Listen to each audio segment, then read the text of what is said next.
to NatRev MD, the podcast all about medical billing. I am your host, Dr. Heather Signorelli.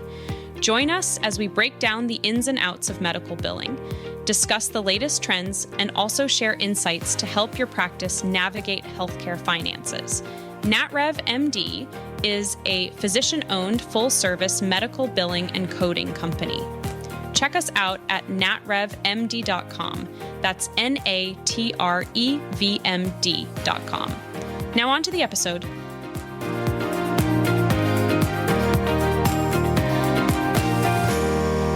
Welcome to this week's episode of the NatRev MD podcast. This week, we're going to talk all about how your bank account, right, the money coming in, the money getting deposited may not be matching the money that is being posted into your EMR or billing software, and why that may be. So sometimes money's coming into the checking account. How do we know that that money is accurate, that you're getting everything that you need? And how do we reconcile those dollars to what's being posted into your billing software? In an ideal world, the billing software and the bank deposits are matching one for one. Now, this does get a little tricky with the timing of deposits, the timing of ERAs coming into your billing software, and how we reconcile those differences can get sometimes a little bit tricky, but there are solutions to this. So today we're going to talk about those top reasons for discrepancies and some tips and tricks to be able to get your team moving in the right direction. Now, my OCD mind, right? My pathology OCD mind would love to have those deposits match penny to penny every single day. But I also recognize that these processes are not perfect. And so it's important to have a high level view, making sure that you're matching those bank deposits to your bill postings as closely as possible and being able to set up a process that people can follow, right? Because this isn't automated. You are relying on humans. And so you've got to have a sweet spot between being able to get those to match as closely as possible, aligning and identifying any issues with regards to either the bank deposits or the posting, and then being able to move on and not get into a time suck either. So these discrepancies between the billing software and your bank account can lead to confusion. And even in the worst case scenario, financial mismanagement or potential cash flow issues.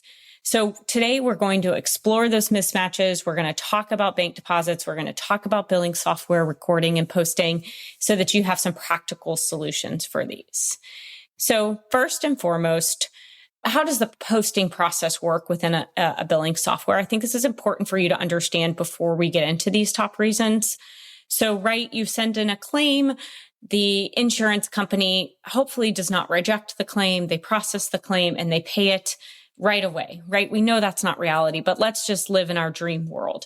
So you get your ERA back, right? Remember, that's the explanation of benefits that's coming over electronically. It is hitting your billing software. Your billing team is looking at it and it's saying, great, we have a check for $15,000 that hit your checking account. And we're going to post that for these X number of patients. And they go in and post each individual check amount to the right patient. So a $15,000 check could mean a number of different patients that come over in that ERA. And so it's going to be important that that information flows into your billing software and that your team can automatically post it while also identifying any discrepancies or any issues on a per patient basis. So it's important to recognize very, specific process that occurs. And you'll want to make sure that, as much of that is automated within your system. This gets even more difficult if those ERAs, right, the explanation of benefits, aren't coming through your software. They're actually coming over in the mail, which does happen more frequently, especially with kind of smaller secondary insurances. So important to recognize that there are some nuances to that process, but in an ideal world, that's how it works. Submit the claim, gets paid, ERAs come into the system, post the payment, reconcile it to your bank account. Now let's talk about some of those common reasons for the discrepancies. So number one is incomplete posting by the billing team. So this is a common issue of mismatches where you can have an incomplete or an inaccurate posting by the billing team. And this is especially common with those smaller insurance payments where EOBs may not be integrated into the PM software because they don't have any record of something to post, right? Maybe it's coming through the mail. Maybe it's going to a small portal that you may not even have access to or your billing team doesn't have access to. And so you can have an incomplete posting. And so in those circumstances, then you'll have maybe small dollar amount accounts receivable start to build up in your software. But in reality, you may have already actually gotten paid by those secondary insurances. So it's really important to have a process to make sure that for all of those secondary insurances, you and your office, right? The office, the practice owner, the physician has a portal access, and then they can properly give that access to your billing team. And that's where kind of some of those third-party applications come into place, like Zealous and PaySpan and some of those smaller portals that have multiple different insurance payers coming through there, that then you go on there to get the secondary insurance EOBs and hopefully get those out of the mail. Some of those secondary payers just don't play nice with the billing softwares. They don't submit ERAs.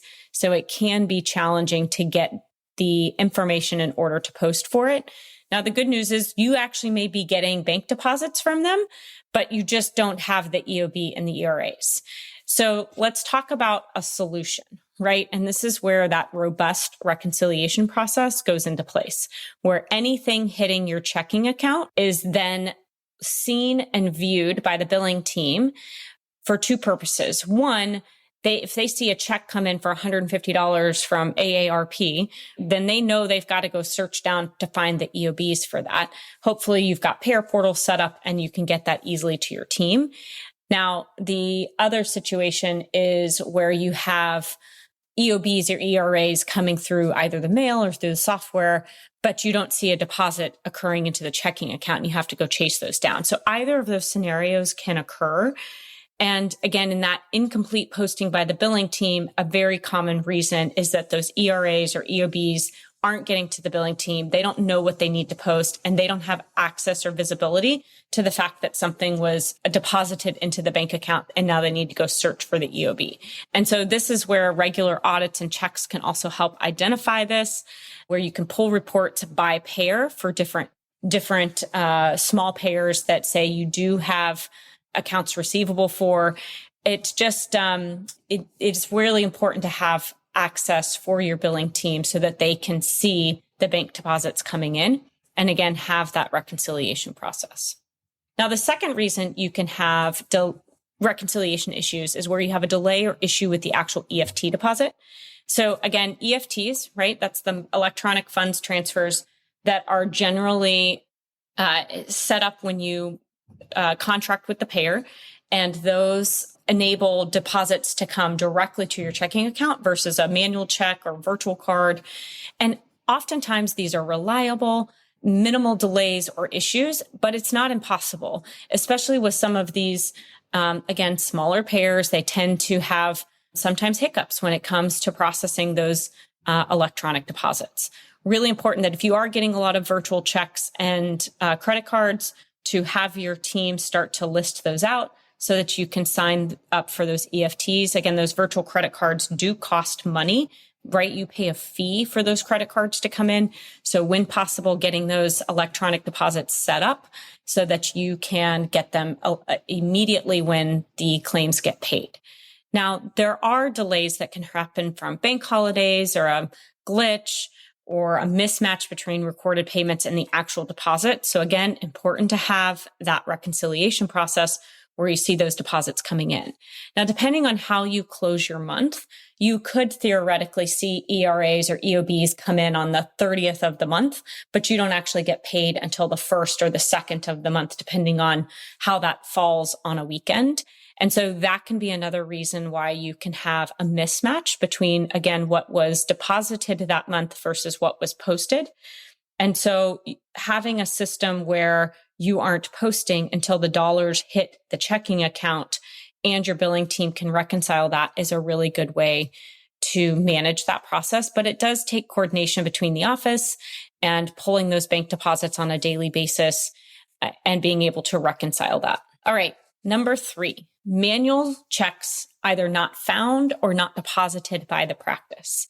So again, if EFTs are not set up or you have payers that don't offer electronic funds transfers, right? Those automatic deposits, then you may be getting manual checks, and you could be getting manual checks from either payers or even patients or cash from patients. And so depending on how that's deposited into the checking account, this may lead to mismatches. So this could be a payer check that's missing. It could be a payer check that, was so small, kind of got tossed into the pile and you're like, I'll deposit that $10.39 later. And then you don't deposit it. And so that's going to result in a mismatch between your checking account and what is in the posting system. And so this is why it's really important. 1, get rid of as many of those checks as possible, sign up for as many EFTs as possible. If you do have patient payments coming in through cash or checks, you have to find a way to get those reliably to the billing team. And that should be as timely as possible. Because of course, if you're getting paid for patient payments and that's not getting posted to the account, it's going to show that the patient owes a balance. And then they're going to get a statement that's incorrect.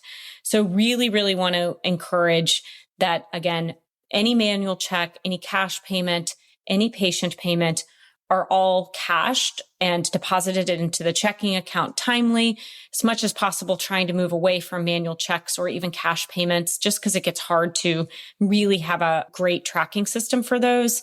And then making sure that those are all given to the right team member so that they know that they have deposited it and posted it. And how those get posted, especially if you have an outsourced billing team, differs by practice, right? Some practices upload, some practices will have the front office post when they get the payments. Some softwares do that automatically if you have your payment processing system set up correctly. So lots of options to automate these processes, and really important to kind of workflow diagram this out and understand what's the timeline, who's responsible at each step of the way. I'm a big fan of sitting down and really truly doing a workflow analysis of this with the practice. All right. The 4th reason is that you can have timing differences between those deposits and when you're posting the payment. And again, this really comes down to how often are you closing your systems, right? Are you doing that daily, weekly, monthly? I'd say most of our practices do that on a monthly basis, right? They close their books, they reconcile what was deposited and what was posted. And again, you can have discrepancies if money was deposited, say on the 30th and not posted until the 1st or the 2nd, or vice versa, right? The ERAs came in first, which is a common occurrence. The ERAs and the EOBs come in first, and then the deposits are actually not hitting your checking account until the 1st or the 2nd of the month, and that can throw things off. And so, the solutions to that are either to hold the posting until the deposit comes over, or be able to understand, okay, what's the discrepancy from a posting and deposits perspective on a month-to-month basis, and roll that over, and then you reconcile it the next month as well. So different ways to do that. We work with many different accountants who kind of help set up that process based on how they're closing the books from a financial perspective. And then you work with the billing team to set that up to make it make sense for you. So important, I think, to have a process written down. Again, this process does differ by practice, and we typically will work with the practice and understand how they want it to be set up and then work around them from a billing perspective. All right, number 5, misallocated payments. So now this can happen sometimes in the billing software where you have payments that are credited to the wrong patient, and that often can occur if you're manually entering in any EOBs, you don't have the ERAs coming in, and maybe you recognize that there was a posting that was inaccurate, and so you reverse it, but you don't know the patient that it should have been posted to. So then that can create a discrepancy. So really important here to have as much of your billing process automated, trying not to use those software processes where they're not able to integrate to the clearinghouse. And again, get all of those payers set up with ERAs and EFTs so that as much of that is automated as possible. And of course, if you do see an error, trying to figure out by pulling the batch that day to say, gosh, I posted this $150 to Susie Smith, but that was a mistake. Where does that $150 go so that you can identify that and correct it as you are reversing the patient payment on one account, you are crediting it to another account so that you, again, have those dollars accounted for. And the last issue that we've seen is unidentified payments. So occasionally, again, you're getting payments, they're hitting your checking account, but you have no idea what patient account or service in the PM software that these go to.